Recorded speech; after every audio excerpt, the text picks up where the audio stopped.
Hai, welcome to another book review video.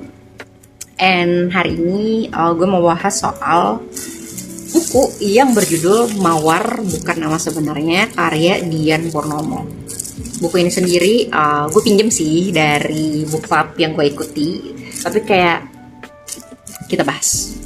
So, buku ini sendiri sesuai nama menceritakan seorang karakter perempuan muda, sebut saja Mawar, bukan nama sebenarnya, yang harus melalui lika-liku kehidupan yang cukup pelik menurutku, karena dia hidup di bawah garis kemiskinan.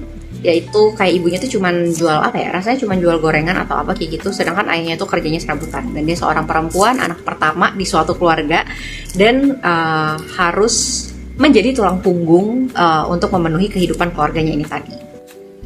Gue sendiri tuh sebenarnya agak bingung mau bereaksi seperti apa setelah baca bukunya, karena isu yang dibawa di sini kan lumayan berat ya, karena si Mawar ini tuh masih muda lah, umurnya sekitar 16-17 tahunan.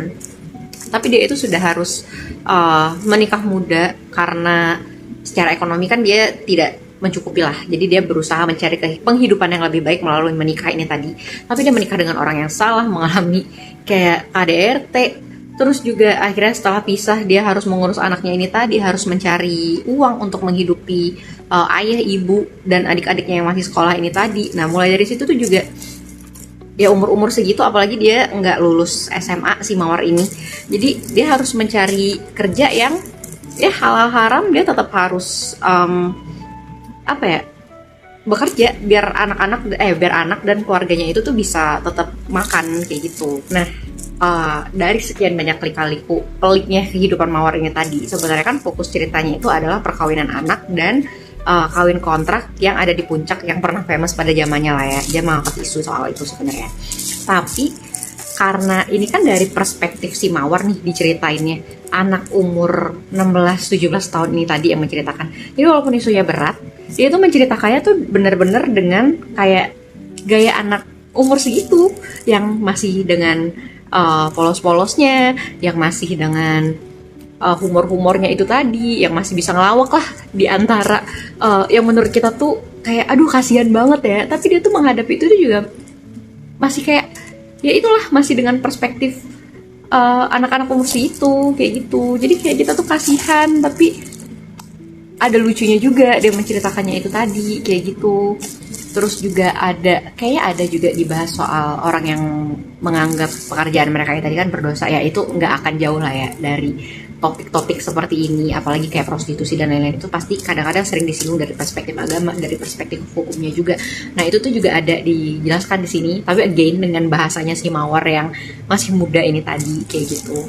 Menurut gua salah satu buku yang unik dan menarik untuk dibaca, karena kan dia bahas soal perkawinan anak lah ya, which masih menjadi isu yang sering terjadi di negara kita, apalagi kayak mungkin di daerah-daerah pelosok yang masih kurang paham soal bahayanya pernikahan anak.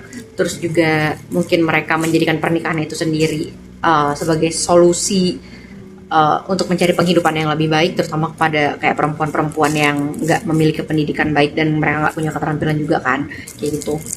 Terus juga ada bahas soal kawin kontraknya ini tadi, yang walaupun mungkin sekarang udah jarang dibahas ya isunya, karena kan itu udah lama banget, tapi kayak mungkin saja masih terjadi dengan nama yang berbeda, atau kayak emang masih ada tapi kayak kitanya aja yang nggak tahu kan, who knows kayak gitu. Terus apa lagi ya, judulnya juga menarik, kayak Mawar Bukan Nama Sebenarnya, kayak yang biasa ada di berita-berita dan ada di koran kayak gitu kan. Kayak ya I wish dengan membaca buku ini kayak kita tuh bisa berempati lah dengan para mawar-mawar ini tadi yang mungkin masih ada di masyarakat kita tadi loh. Ya kayak gitulah. Karena ini menceritakan dari perspektif mereka ya. Kadang-kadang kan kita cuma ngelihat orang kayak gitu tuh kita cuma bisa ngejudge atau apa yang ya begitulah. Tapi kayak dari melihat cerita dari sisinya si Mawar ini tadi, mungkin kita lebih bisa memahami apa alasan mereka bisa menjadi seperti itu. Ya, gitulah kira-kira. So I think that's all from today's book review. Kayak kalau misalnya ada dari kalian yang udah baca atau tertarik buat baca, gue merekomendasikan sih untuk membaca ini. Tapi kalau ada yang udah baca, boleh banget di-sharing perspektif kalian setelah baca bukunya apa. Mungkin bisa buat insight baru buat gue, atau mungkin kayak orang-orang yang belum baca atau udah baca juga tapi memiliki perspektif yang berbeda gitu. So I think that's all. See you on my next book review video kalau gue kagak males. Bye.